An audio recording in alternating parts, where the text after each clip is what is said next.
Hello everyone, ndine testimony yangu. Ndoda kutenda Prophet Mudhudhuzi Dhuve vakanamata neni mushure mekunge ndine problem yemapepa angu ekubuda kunze ainonoka. Asi pandakaziva Prophet Mudhudhuzi Dhuve vakandinamatira vakati I was not supposed to worry.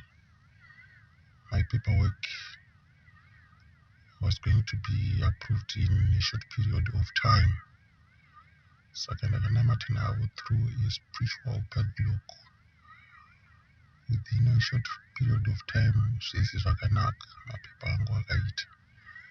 I am now in Australia. As you can see, the cars here, the number plates here.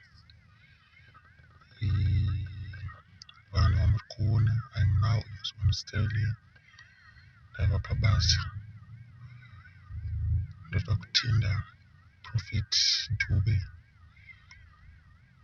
nebasa ravarikaita. I thank you so much.